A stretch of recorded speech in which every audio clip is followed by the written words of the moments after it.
We're already well aware at this point that our goal as the killer is to kill. There are various threats you have to deal with in order to win. I'll put it into four simple categories. Sentinels usually have some sort of ability to stun the killer. You'll usually find this in survivors like Shidletsky or Guest 1337 who have access to various tools to assist in chase.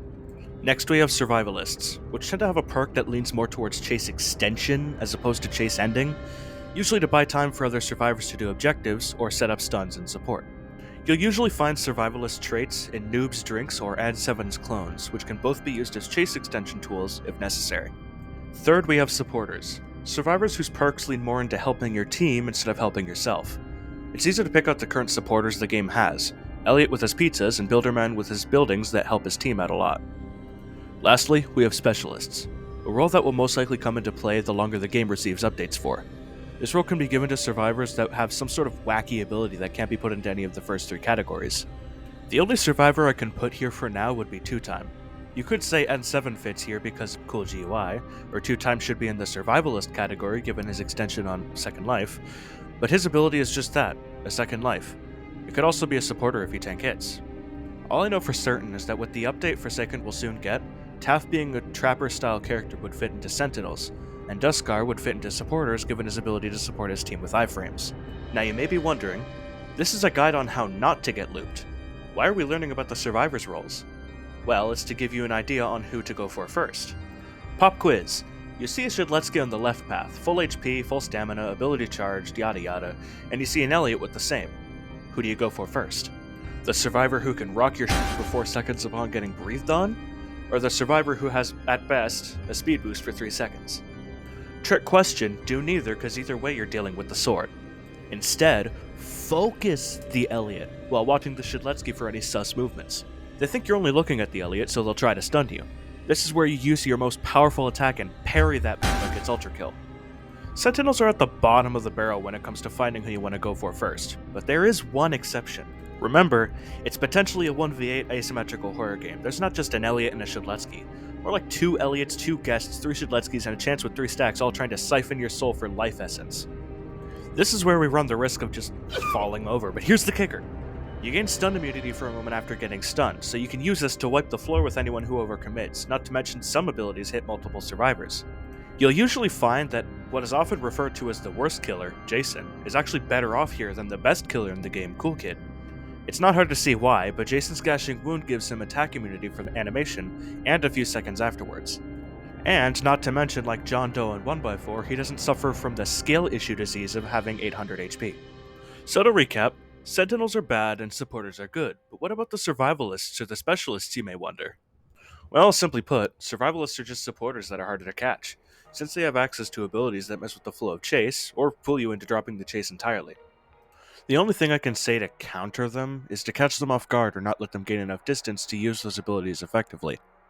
N7's clone relies on having a broken line of sight so you don't immediately find out he used his ability, so keeping your camera on him while unshift locked will help in keeping track of him. Noob's abilities all take a while to use. His coal is designed that way, but also made less effective in comparison to the colas that can be found around the map. As long as you don't give him too much distance, he shouldn't be able to use these abilities without taking at least 1 or 2 hits. When it comes to supporters, you need to be patient. It makes sense to rush them down when they're unprepared, but let it be known, support players tend to surround themselves with sentinels. Usually you'll have to hit a few sentinels to scare them off to make getting to the supporter easier, but if there are multiple supporters in the chase, it's actually a valid option to drop chase and go for someone else. It seems a bit counterproductive, but let's put this into perspective. Would you like to spend 2 minutes of your time rushing a single Elliot down when there's another Elliot supplying heals and a chance constantly keeping you stunned? Usually you won't find many public servers that do this unless there's been a few people that have been in the game for so long they're practically blood brothers. Aside from that, always remember to keep an eye out for any third wheels to your chase with supporters. I can't stress enough how far a chance could be to end your chase right then and there. Finally, Specialists. I can't say much about it because there's only one survivor that fits the description, but I'll get into that later. Later being now because we're getting specific. Starting from the top, we've got Noob. Noob's a special case given the range of players that will pick this guy up. You have the obvious new player tripping over their shoes, and then you have the day 1 beta player that's got 3 weeks game time and carries your game. Like I said before, his abilities take a while to use, so it's better to rush him down. The only difference, however, being that when chasing a noob, it's better to let your stamina regen fully before pressing the shift key again. When you do short bursts of running, it usually works against sentinels, but not noobs. The reason being, noobs don't have a reason to stay in chase like the rest of them do. Most of the rest of them have some sort of ability that fights off the killer, albeit in niche ways, but noob doesn't have any of that. It's purely distance or nothing. If the noob ever uses Slate Skin, I'm going to need you to remember the noob gains 80 HP upon using it, and once it reaches 0, they gain a speed boost. If you're Jason, you win. If you're 1x4, you win. But if you're Cool Kid, do not use Walk Speed Override. They will not catch on fire. Instead, attack twice and then use Corrupt Nature. The slowness effect will slow them down enough that you can get a free M1 or your Walk Speed Override once they're out of Slate Skin. Good noobs never use the burger unless it's to avoid detection or once the endgame reveal occurs. I recommend you to save your detection for 10 seconds after the endgame timer starts to avoid the undetectability noob gets from it. Elliot is one of the more common survivors you'll be facing. His abilities are fairly simple and easy to understand. His main chase ability is Rush Hour, which gives him a minor speed boost usually used to make distance or help mitigate a mistake they made. Usually there are at least 1 or 2 people surrounding an Elliot, either trying to get healed or to protect him, so he always has access to Rush Hour if he has his pizza charged. There's not much I can say in terms of combating him, other than to remember that he's got 80 HP, so Jason can kill him in 4 hits and the rest of the killers can kill him in 3. However, don't take an Elliot lightly. Simply because he doesn't have access to good chase abilities doesn't mean he can't run you the whole round if you let him. Two-Time is often referred to as the worst survivor because he is. His entire perk is just you have 120 HP across 2 lives, with a minor speed boost and stamina recharge in between. More often than not, everyone ignores this survivor when it comes to helping them in chase, unless they're a sentinel who just wants to do their job. They almost never carry medkits, and they'll most likely hide in a random corner, waiting for endgame. They don't have a way to fight back against you at all, but I've seen my fair share of good players that just so happen to play 2-Time, so don't expect an easy chase simply because they have nothing to their name. One tip I can give, though, is that they have a small burst of invincibility during the immediate transformation into their second life, so if you try and hit them with an Entanglement or Corrupt Nature, it'll likely pass through them. Guest 1 through 7 is the most common survivor you'll face hands down.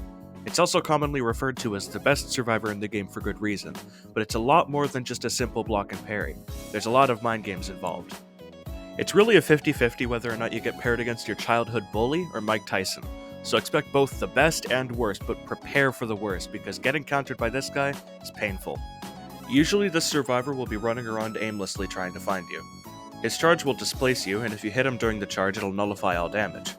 Specifically for John Doe, if you get charged by a guest, chances are they'll immediately be affected by corruption, so charging you is also somewhat detrimental to them as it's a free 12-ish damage you didn't work for. Guest can parry you, nullifying damage and giving them a charge on their punch, which if used immediately can almost stun as hard as Shedletsky can. If you want to avoid this, instead of running backwards, run to the left or right and towards them. Granted they use their punch, it'll whiff and they'll be stuck in place for a moment because of base kit slowness, so use this opportunity to use your strongest move if you aren't comfortable hitting it normally.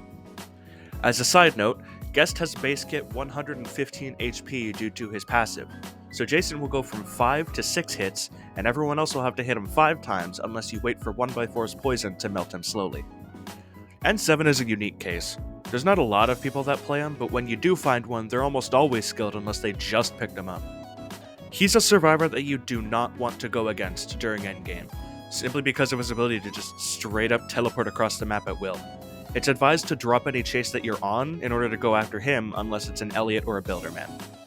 His spawn points for the TP are the furthest survivor spawns, but due to what I can only assume is a bug, he can taunt to cancel it. So during the endgame aura reveal, if you see him using the cool GUI, wait a couple of seconds and detect. If he decides to cancel it, it'll go on cooldown for the majority of endgame, so he won't be able to use it easily. And you'll see if he did use it by using the detection after waiting for him to finish. Other than that, he's got his clones, which can be controlled by 3 ways. Aimless, which almost no one uses because it's terrible, Pathfind, which runs to the furthest survivor spawn, and Cursor, which makes the clone follow the ground where your cursor is.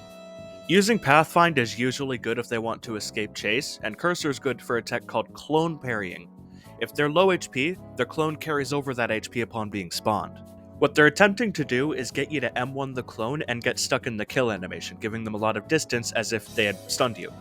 Make sure to be wary of this, but bear in mind if they do it wrong and go too early, then they die. It turns out M1s have target priority, and if the N7 is in the hitbox where the clone got hit, he'll still die. This works for every situation if there are two survivors. If one would die, it ignores the other if they have the HP to tank the hit.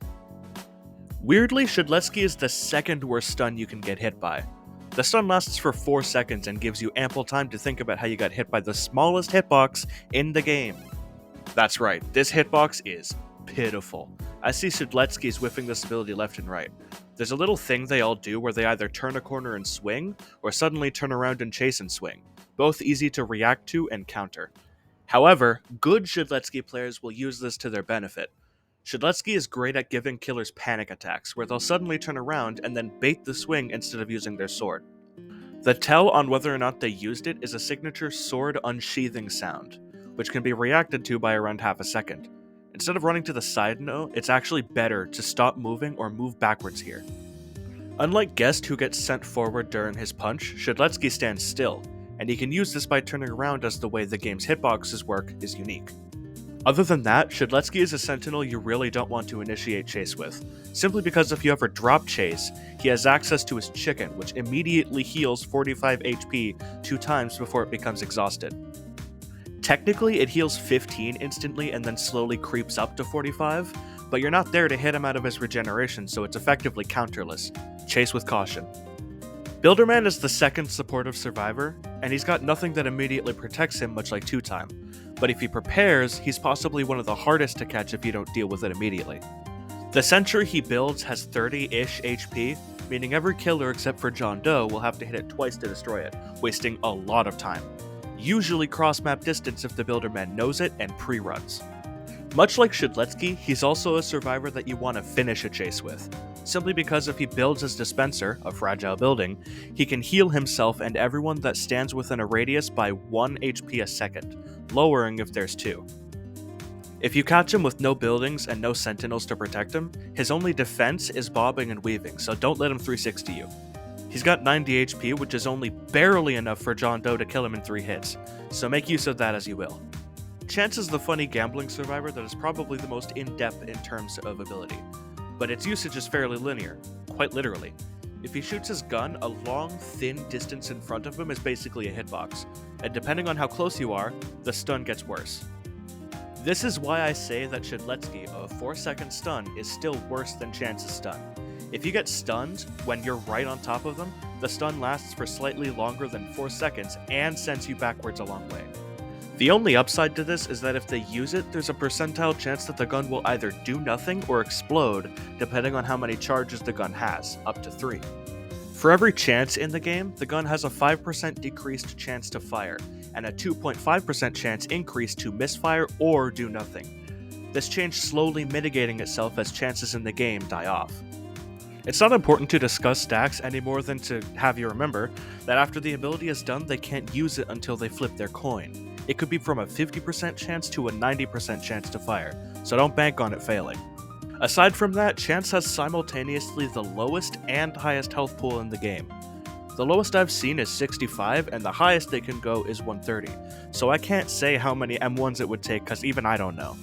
If the gun explodes, it isn't out of the game forever. You could just use Hatfix to get it right back and stun you again, so don't forget that. And now, you know how to counter every survivor. Good luck, and Godspeed.